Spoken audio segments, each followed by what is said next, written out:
The Trump administration has just announced that they are greenlighting a civilian nuclear program for Saudi Arabia in the middle of a war against Iran, where we are targeting their nuclear program. What?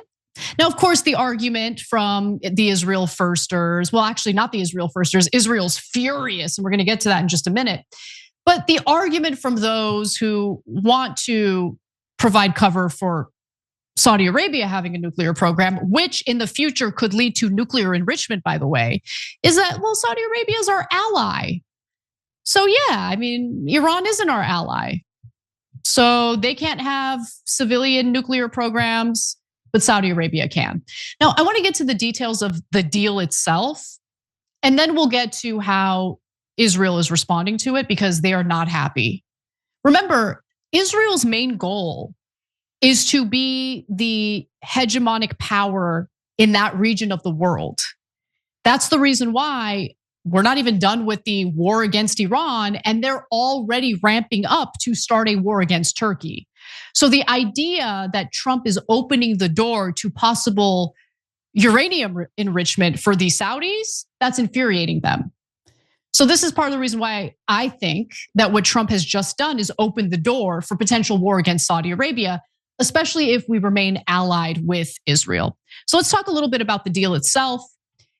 I want to be clear that this is not a novel idea. This is not something that Trump thought up out of nowhere. This was actually part of negotiations that began under the Biden administration.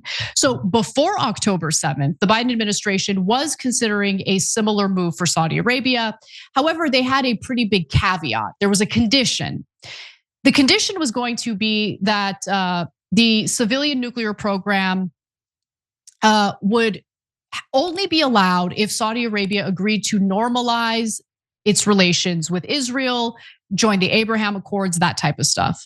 Now, fast forward to the Trump administration, and he is not going to tie this deal to Israel at all. So normalization of Israel is not part of, the quid pro quo here between the United States and Saudi Arabia, which I particularly enjoy.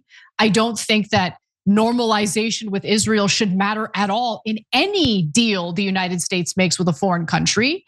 But do I think this is overall a good idea to do this nuclear deal with Saudi Arabia? Probably not, because of what I think it's going to open the door to. I don't have a problem with any country having a civilian nuclear program. So low-grade enriched uranium can be used for, energy purposes. It could be used for medical purposes. However, this does open the door for them to enrich uranium to a higher percentage, much like the Iranians did, which creates an excuse to go to war because the Israelis are so scared. So there are a few catches in this deal that Trump has agreed to. So number one, American companies will be the ones developing Saudi Arabia's infrastructure moving forward. Other countries will be frozen out. Trump's got to look out for his real estate buddy friends, Not looking out for the American people, not looking out for world peace, not even looking out for what's in the best interest of the Saudis. He could care less. He couldn't care less. He is looking out for his real estate buddies. Okay, great.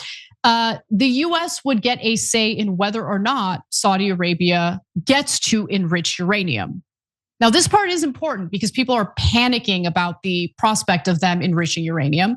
And so according to this deal, the US and Saudis, they're gonna do like a joint study on the matter, okay?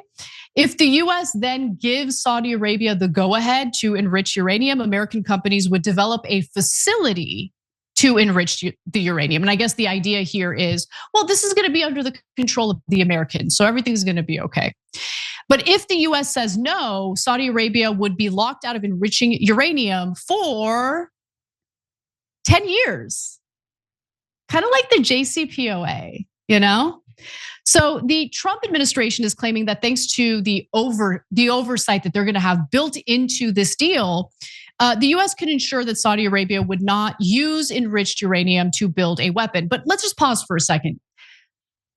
The fact of the matter is, the United States government, its foreign policy, and the way the Trump administration has behaved on the world stage in his second term does nothing but persuade foreign countries to develop nuclear weapons as a deterrent. We're not at war with Pakistan. We're not at war with North Korea. You want to know why? They've got nukes. They managed to develop the nukes before we could go to war to prevent them from doing so. So considering the fact that Iran, leading up to this disastrous war, this devastating war, did everything they could to prevent the war from happening, considering the fact that they didn't have nuclear weapons and weren't even working on nuclear weapons, but we attacked anyway, viciously. And so other countries, certainly in the region, are thinking to themselves, we better find a way to develop nuclear weapons as a deterrent. And I think that's probably what the Saudis are thinking about here. And I can't blame them. How are you going to blame them? I can't blame them. If I were Mohammed bin Salman, which I'm glad I'm not, but if I were in his shoes, oh yeah, I'd want to develop a nuclear weapon. And that's the Trump administration's fault. Other countries want to prevent the Trump administration from doing to it what the Trump administration has done to Venezuela, to Iran. You get the picture.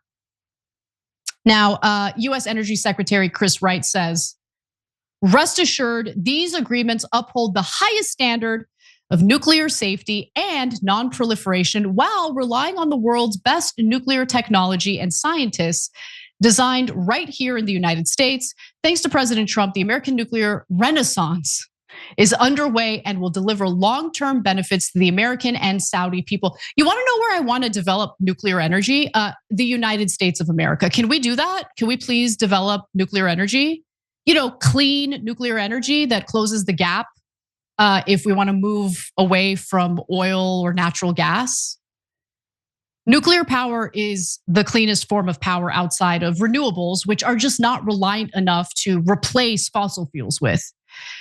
But instead of thinking about how we can bolster our energy, our ability to be energy sufficient, we're like working on deals on behalf of private industry for Saudi Arabia's nuclear program. Okay, so let's talk about the reactions, because while Chris Wright and Trump clearly are in favor of a deal like this, others aren't so convinced. So the Israelis are absolutely livid. They are seething about this administration deal with Saudi Arabia. So Heritage Minister Amichai Eliyahu, who is a disgusting, deplorable human being, considering the gross genocidal statements he has made in the past, he's in the far right Otzma Yehudit party. Here's what he stated about it. We will do as much as we can in the international arena and in our foreign policy to halt the possibility that in the Middle East, a certain country, because we can't rely on it for the long term, has a nuclear weapon. So I don't care what the Israelis want at all.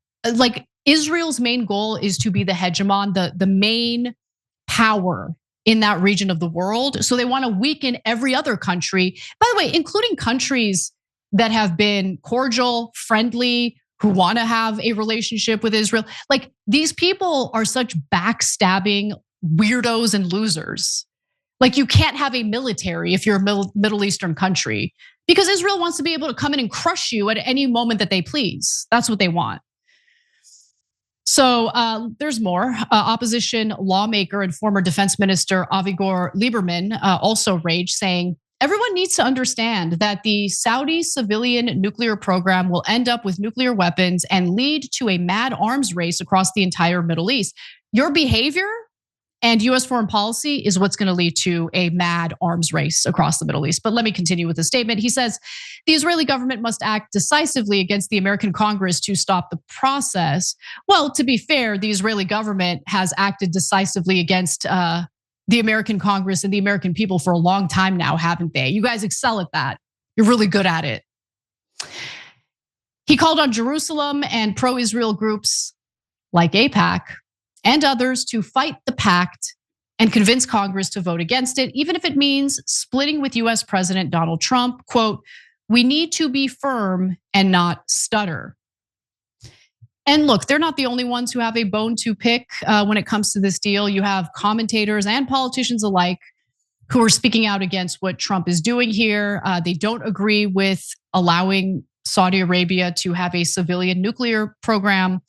Let's start with Steve Bannon. We have to go through and check this math out on the cost of the war. And I understand, hey, I don't completely get, but I understand, on this Abraham Accords, there's kind of the substrate for everything that's going on.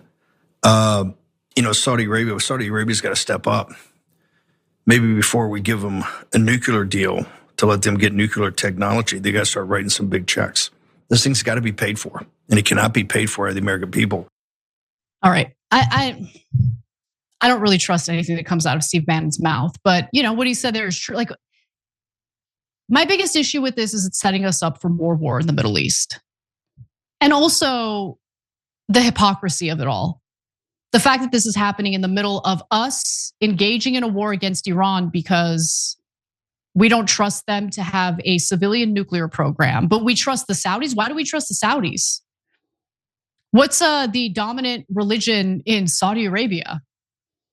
And when you consider some of the more extremist elements in Saudi Arabia, how is that any different from the extremist elements in Iran? I don't understand. Like, the way we get to determine who the threat is relies heavily and solely on who and what Israel thinks poses a threat to them. And in most cases, they're not even really worried about a threat. Like, most countries are not looking to attack you unless you're trying to expand your borders, unless you want to weaken them so you're the hegemon in the region. And here's Democratic Representative Brad Sherman, unfortunately, my congressman, grilling Mike Waltz about this. Let me point out that Senator Rubio and I, in 2018, introduced the No Nuclear Weapons for Saudi Arabia Act, which mandated that any agreement with Saudi Arabia would have to have the affirmative approval of the United States Congress. And I miss Senator Rubio. The Secretary Rubio takes a completely different position. Is there any reason we should be bombing Iran because they won't agree to limit their nuclear program, while telling Saudi Arabia we give them the green light and they don't even have to agree to these additional absolutely. inspections? There's been half a dozen UN resolutions saying Iran cannot and should not have a nuclear weapon. And they're the largest reclaiming my time, reclaiming my time, reclaiming. So yes, there's a reason we should be bombing Chairman, Iran, can you keep order? Saudi The only difference I see here is that Westinghouse stands to make an awful lot of money on this deal, whereas the Iranians were not enriching American companies. I mean, but Brad Sherman's correct in everything that he assessed there. So I have to give him credit, even though I think he's a terrible representative. He represents my district. I'm familiar with him. He's not great. But what he said there is correct. He's calling out the hypocrisy of the entire situation. I just want the US to stop. Just stop all of it. Stop all of it. Stop meddling in other countries. Please stop. Please get out of that region entirely. I don't want to be the global police that goes around telling countries who they get to have as their leaders, who goes around bombing countries in retaliation of, BS demands. I'm just so sick of it. Please, we've got so many problems here in the United States. If Saudi Arabia wants to have a civilian nuclear program, I think it's their right to do that. And if you don't want nuclear proliferation, then stop giving sovereign countries a reason to want to have a nuke for protection. But I guess that's too difficult and too complicated to request here. Every time you ring the bell below, an angel gets his wings. Totally not true, but it does keep you updated on our live shows.